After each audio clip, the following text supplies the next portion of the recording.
Então, a gente vai dar continuidade nessa noite sobre a abertura dos 7 selos. Aqui, praticamente, vamos mergulhar na grande tribulação, praticamente começa nessa noite. Tá? A gente vai ver o primeiro selo nessa noite. Apocalipse, capítulo 6, versículo 1 e 2. Está aí, ó, a grande tribulação. Está na tela de vocês. E eu vou fazer a leitura apenas desses 2 versículos.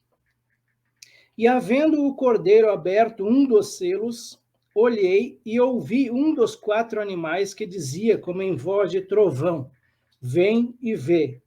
E olhei, e eis um cavalo branco, e o que estava assentado sobre ele tinha um arco, e foi-lhe dada uma coroa, e saiu vitorioso e para vencer. Amém. Até aqui. Eu vou fazer a leitura de outras 3 versões desse primeiro versículo aqui.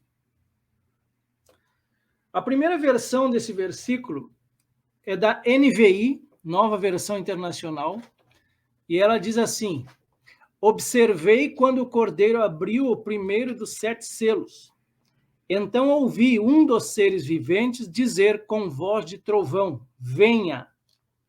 Diferentemente desta versão que eu li aqui, ela não diz vem e vê, mas apenas venha. A versão Almeida Revista e Atualizada vai dizer o seguinte: vi quando o cordeiro abriu um dos 7 selos e ouvi um dos 4 seres viventes dizendo, como se fosse voz de trovão, vem. A NTLH, nova tradução na linguagem de hoje. Então vi o cordeiro quebrar o primeiro dos 7 selos. E ouvi um dos 4 seres vivos dizer com voz forte, como o barulho de um trovão, venha. Essas são as 3 versões que eu queria trazer a respeito desse primeiro texto aqui. Então tá aí, ó, Apocalipse capítulo 6, versículo 1. Vi quando o cordeiro abriu um dos 7 selos e ouvi um dos 4 seres viventes dizendo, como se fosse voz de trovão, venha. E o que a gente traz de referência a respeito desse primeiro versículo? Então, na outra semana passada, a gente viu o capítulo 5 de Apocalipse, versículo 1, o livro selado com 7 selos. E vi na destra do que estava sentado sobre o trono um livro escrito por dentro e por fora, selado com 7 selos. E ainda no capítulo 5, versículos 5 e 7, a gente viu que somente o cordeiro era digno de abrir o livro, selado com 7 selos.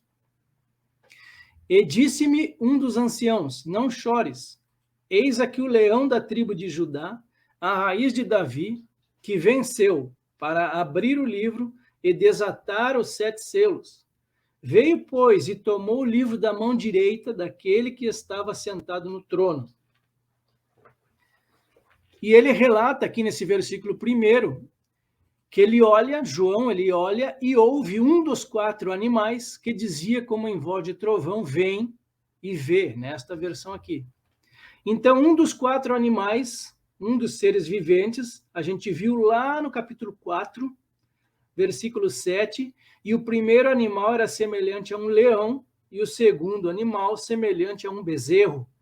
E tinha o terceiro animal o rosto como de homem, e o quarto animal era semelhante a uma águia voando. Primeiro comentarista, então, a respeito deste primeiro versículo e do contexto. Este capítulo fala do princípio dos tempos conhecidos como o dia do Senhor, em que o juízo de Deus será derramado sobre a terra. Aí ele traz algumas referências aqui. O outro comentarista, ele diz que os eventos que anunciam a chegada do dia do Senhor ocorrerão depois do arrebatamento, pois João, sendo tipo da igreja arrebatada, assiste do céu a abertura dos selos e as suas consequências sobre a terra e seus moradores. A abertura dos selos é uma sucessão de eventos que desencadeiam o começo dos julgamentos divinos e acontecerá em séries sucessivas. A primeira é a série de 7 selos, com os cavaleiros e a natureza sendo modificada e seus desdobramentos. Após a abertura dos 4 primeiros selos do livro do Apocalipse, haverá mortes incalculáveis, pois entram em cena o que o livro da Revelação chama de os cavaleiros do Apocalipse. Os cavaleiros representam o juízo divino sobre os pecados e as rebeliões dos homens. O primeiro cavalo é branco, para ele é o anticristo. O segundo cavalo é vermelho, simbolizando as guerras. O terceiro cavalo é preto, significando a fome. E o quarto e último cavalo é amarelo, é a morte. Esse capítulo da história é o anúncio do que está para acontecer. E esses cavaleiros são uma antecipação das demais profecias. Próximo comentarista. Nada se compara com a grande aflição que virá sobre a terra do... Será um tempo de aflição e angústias incomuns. Porém, aqueles que fazem parte da igreja do Senhor não mais estarão nesse mundo. Então, aqui, claramente, ele é um pré-tribulacionista. A grande tribulação será o período de Deus sobre as nações ímpias que não se arrependeram de seus pecados. Este período de aflição vai durar 7 anos, e os que ficarem aqui na terra verão a manifestação do governo do anticristo. Dos 22 capítulos do Apocalipse, 13 são dedicados a este acontecimento. Jesus alertou seus discípulos de que os últimos dias, aqueles imediatamente anteriores à sua segunda vinda, iriam compor o período de tempo mais tenebroso e também traumático do que qualquer outro na história humana. Os discípulos estavam familiarizados com o tempo de angústia descrito nesta profecia, pois muitos profetas já haviam alertado Israel sobre a vinda de um tal período de intenso sofrimento. Jeremias o chamara de tempo de angústia para Jacó. O Antigo Testamento e o Novo Testamento referem-se a ele por diversos nomes, como Dia do Senhor, 70ª semana, Dia da Desolação, Ira Vindoura, Hora do Julgamento, Tribulação e Grande Tribulação. Tanto o profeta Daniel como o apóstolo João foram claros ao especificarem que esta fase durará 7 anos. O perverso príncipe que há de vir, o anticristo em Daniel 9:26, firmará aliança com Israel, dando início a um tempo de 7 anos. Ele então romperá esta aliança após 3 anos e meio, profanando o templo reconstruído em Jerusalém. A grande tribulação será o mais terrível período de sofrimento e terror já experimentado pela humanidade. A manifestação do anticristo. Para este autor, o anticristo será aquele que se colocará no lugar de Cristo. Ele é a besta que João viu subindo do mar ou dos povos. O espírito dele já está no mundo. Com certeza, será um líder político e fará grandes coisas. O anticristo tem um sinal, um nome e um número. Seu número é 666. Quem não tiver essa marca será morto e não poderá comprar ou vender qualquer coisa durante o seu reinado. Um governo único. A tentativa de um governo único pode ser vista na criação da Comunidade Europeia, que conta hoje, no caso para este autor em 2016, com cerca de 28 Estados-membros. No entanto, hoje, a Comunidade Europeia tem 27, desde o ano de 2020, com a saída do Reino Unido. Os 10 chifres da besta de Apocalipse 13:1 e 17:3 indicam que haverá um conglomerado de nações que aceitarão a liderança do anticristo. Será a ponta pequena que Daniel viu, que dominará os povos com muita eloquência e fará guerra aos santos. O falso profeta. Ele, juntamente com o diabo e o anticristo, vão formar a chamada trindade satânica, que dominará o mundo após o arrebatamento da igreja do Senhor Jesus. O governo do anticristo prevalecerá por 3 anos e meio, pois virá a vitória final de Cristo sobre todos os reinos, poderes humanos e malignos. Outro autor, outro comentarista, a respeito do termo vem, nos versículos 1, 3, 5 e 7, refere-se aos 5 cavaleiros e não a João. E o último comentarista deste versículo 1, vem e vê. Isso acontece logo depois do arrebatamento da igreja, mas não nos é dito exatamente quanto tempo depois do arrebatamento virá a grande tribulação. Então, esses foram os comentaristas a respeito deste primeiro versículo, e a gente parte para o versículo 2, então. Vi então, e eis um cavalo branco e o seu cavaleiro com um arco, e foi-lhe dada uma coroa, e ele saiu vencendo e para vencer. Quais as traduções que eu tenho a respeito desse segundo versículo? Vamos para a NVI. Olhei, e diante de mim estava um cavalo branco.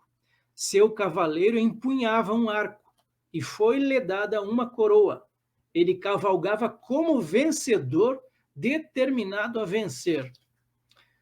Almeida Revista é atualizada agora. Vi então, e eis um cavalo branco, e o seu cavaleiro com um arco, e foi-lhe dada uma coroa, e ele saiu vencendo e para vencer. A nova tradução na linguagem de hoje, olhei e vi um cavalo branco. O seu cavaleiro tinha um arco. Ele lhe deram uma coroa de rei, e ele saiu vencendo e conquistando. Essas são as traduções a respeito deste versículo 2, e aqui vocês podem ver que eu destaquei, então, a parte A desse versículo, um cavalo branco e o seu cavaleiro com um arco. Então, o que as referências bíblicas a respeito disso nos trazem? Vamos começar com um spoiler, Apocalipse 19, 11. E vi o céu aberto, e eis um cavalo branco, e o que estava sentado sobre ele chama-se Fiel e Verdadeiro, e julga e peleja com justiça. Então, prestem muita atenção a partir de agora. Esse cavaleiro aqui, de Apocalipse 19, 11, é Jesus Cristo, tá? Ele é bem claro no contexto todo de Apocalipse 19. Quando a gente estudar lá, vocês vão perceber isso, tá? Então, aqui ele diz que ele se chama fiel e verdadeiro, diferente desse cavaleiro aqui do versículo 2, do capítulo 6. Tá? Então, vamos lá para 2 Tessalonicenses 2, 13 e 4. Falando sobre a vinda da apostasia. A apostasia é o afastamento da fé, e aqui eu colocaria o afastamento da fé cristã, e a revelação do homem da iniquidade, ou o anticristo. Ninguém de modo nenhum os engane, porque isto não acontecerá, isto que, a vinda de Jesus, sem que primeiro venha a apostasia e seja revelado o homem da iniquidade, o filho da perdição, o qual se opõe e se levanta contra tudo que se chama Deus ou é objeto de culto, a ponto de assentar-se no santuário de Deus, apresentando-se como se fosse o próprio Deus. Então, antes da vinda de Jesus, então a gente deixou bem claro quando nós estudamos sobre o arrebatamento lá, que o arrebatamento seria uma coisa e a vinda de Jesus seria outra.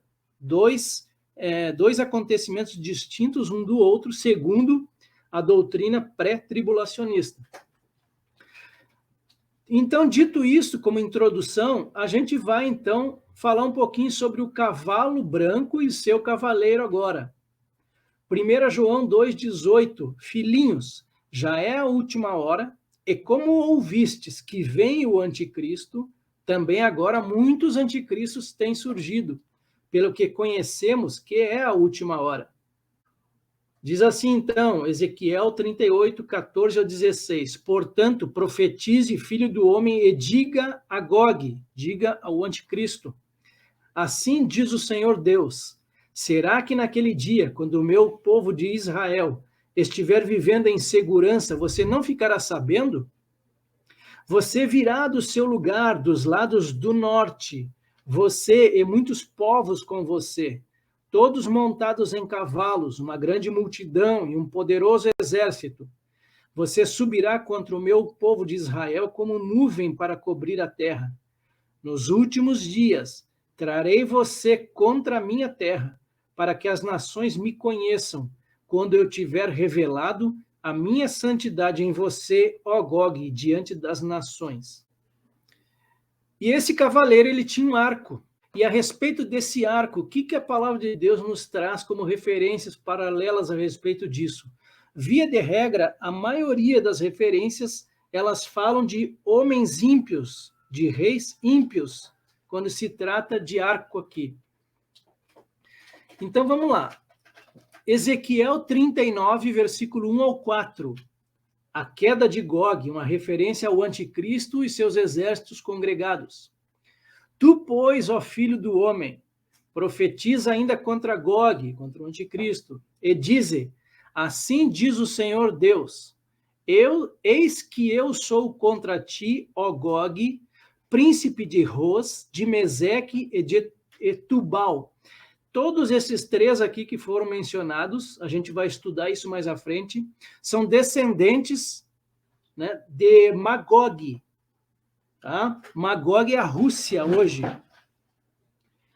Far-te-ei que te volvas e te conduzirei, far-te-ei subir dos lados do norte e te trarei aos montes de Israel. Tirarei o teu arco da tua mão esquerda e farei cair as tuas flechas da tua mão direita. Nos montes de Israel cairás tu e todas as tuas tropas, e os povos que estão contigo. A toda espécie de aves de rapina e aos animais do campo eu te darei, para que te devorem. Salmo 11, 2. Salmo de Davi. Porque eis aí os ímpios, armam o arco, dispõem a sua flecha na corda, para as ocultas dispararem contra os retos de coração. Jeremias 49, 35. Assim diz o Senhor dos Exércitos. Vejam, quebrarei o arco de Elão. Elão são os elamitas, eles viviam próximos ali da Babilônia, da Pérsia. O arco de Elão é a base de seu poder. Então aqui a gente está falando de um poderio militar, de um poderio bélico. Então quando se fala de arco, que é a força do poder, a base do poder dele seria um poder, um domínio bélico. Assim como os Estados Unidos hoje é uma das maiores potências do mundo. E 1 Samuel 2,4, ela vai dizer assim, ó, o arco dos fortes é quebrado, porém os débeis cingidos de força. Tá? Então, arco a gente leva como representação de um povo. Tá? Então, esse cavaleiro, ele tem um arco na mão, cavaleiro do cavalo branco. Parte B do versículo 2, e foi-lhe dada uma coroa. Ele não tinha coroa, foi-lhe dada a coroa. Quais as referências a respeito disso? Coroa, então, já está na tela de vocês, coroa simbolizando a autoridade, e aqui a gente vê a ascensão do anticristo, a gente continua vendo a ascensão do anticristo. Spoiler lá em Apocalipse 13, versículos 2 e 4. Aqui a besta recebendo o poder de Satanás. A besta que vi, no caso o anticristo, era semelhante a leopardo, com pés como de urso e boca como de leão. E o dragão deu à besta o seu poder, o seu trono e grande autoridade. O próprio Satanás, então, vai dar autoridade para o anticristo, que é um homem. E adoraram o dragão, porque deu a sua autoridade à besta. Também adoraram a besta, dizendo, quem é semelhante à besta? Quem pode lutar contra ela? Mais um spoiler, Apocalipse 17, 11 e 12. E a besta, que era e não é, também é ele, o oitavo rei, e procede do 7, e caminha para a destruição. Os 10 chifres que viste são 10 reis, os quais ainda não receberam reino, mas recebem autoridade como reis, com a besta, durante 1 hora. 2 Tessalonicenses 2, 9 e 10. Aqui sobre o caráter do homem da iniquidade. Ora, o aparecimento do iníquo é segundo a ação de Satanás, com todo o poder, sinais e prodígios da mentira, e com todo engano de injustiça aos que estão perecendo, porque não acolheram o amor da verdade para serem salvos.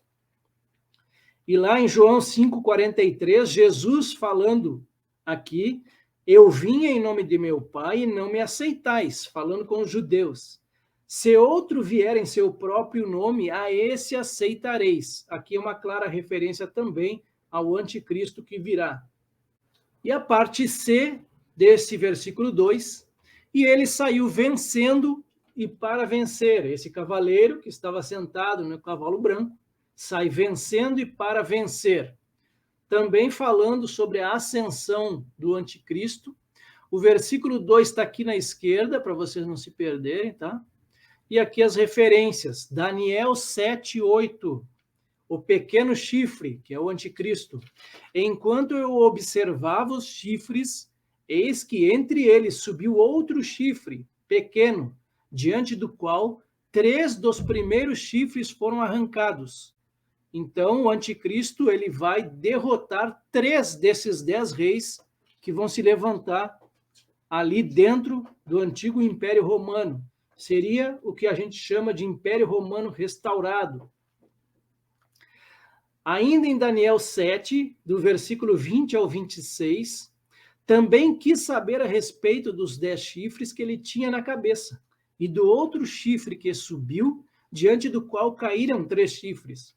Ou seja, aquele chifre que tinha olhos e uma boca que falava com arrogância e que parecia mais forte do que os outros chifres.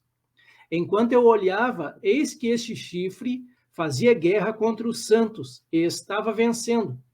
Versículo 23. Então ele disse, o quarto animal será um quarto reino na terra, que será diferente de todos os outros reinos. Ele devorará toda a terra e a pisará com os pés e a fará em pedaços. Aqui ele se refere ao Império Romano. Versículo 24. Os 10 chifres correspondem a 10 reis que se levantarão daquele reino, tá? Do Império Romano. Depois deles se levantará outro rei que será diferente dos primeiros e derrotará 3 reis. Então lembram que eu falei que vão levantar 10 reis e depois dele o anticristo surge desse meio aí. Depois dele se levantará outro rei que será diferente dos primeiros e derrotará 3 reis. Ele falará contra o Altíssimo, oprimirá os santos do Altíssimo e tentará mudar os tempos e a lei. E os santos serão entregues nas mãos dele por um tempo, tempos e metade de um tempo, 3 anos e meio.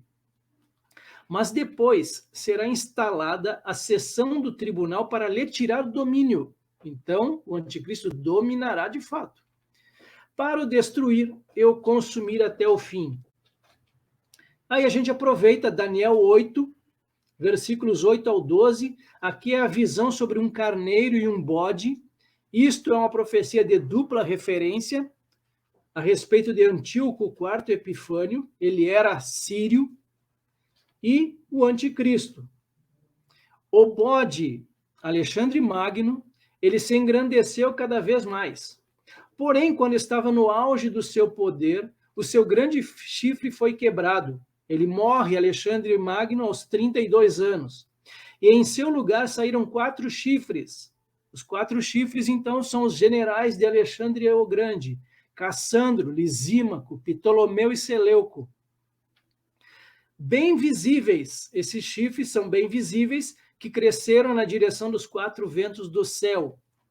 De um deles, de Seleuco, saiu um chifre pequeno, que é o Antíoco IV, que se engrandeceu na direção do sul, do Egito, do leste para a Mesopotâmia e da terra gloriosa, que é Israel. Ele se engrandeceu tanto que alcançou o exército dos céus, lançou por terra alguns desse exército e das estrelas, e os pisou com os pés. Ele se engrandeceu tanto que chegou a desafiar o príncipe desse exército. Tirou dele o sacrifício diário e destruiu o lugar do santuário, que seria a profanação do templo. O exército lhe foi entregue com o sacrifício diário por causa das transgressões. Lançou por terra a verdade e tudo o que ele fez prosperou.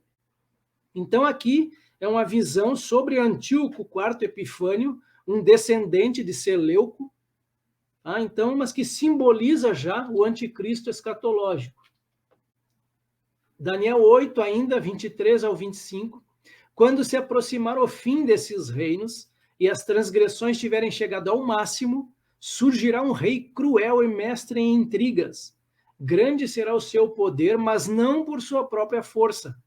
Causará destruições terríveis e prosperará naquilo que fizer. Saiu vitorioso e para vencer. Causará destruições terríveis e prosperará naquilo que fizer. Destruirá os poderosos e o povo santo.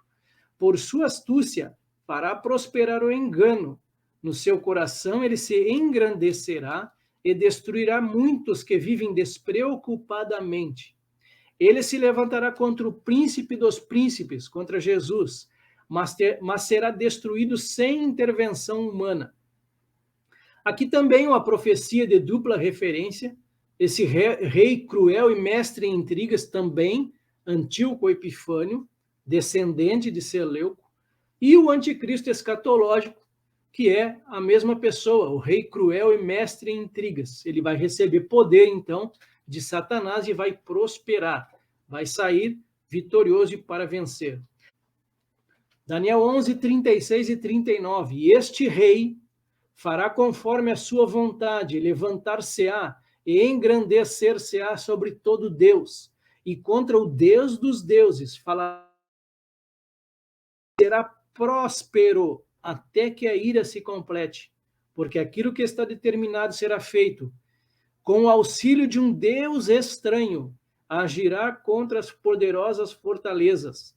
Aos que o reconhecerem, multiplicará a honra, e os fará reinar sobre muitos, e repartirá a terra por preço. Aqueles que o reconhecerem como líder mundial, ele vai multiplicar a honra deles, e os fará reinar sobre muitos, repartindo a terra por um preço. Daniel ainda 9, 27, ele firmará aliança com muitos por uma semana, e na metade da semana fará cessar o sacrifício e a oblação.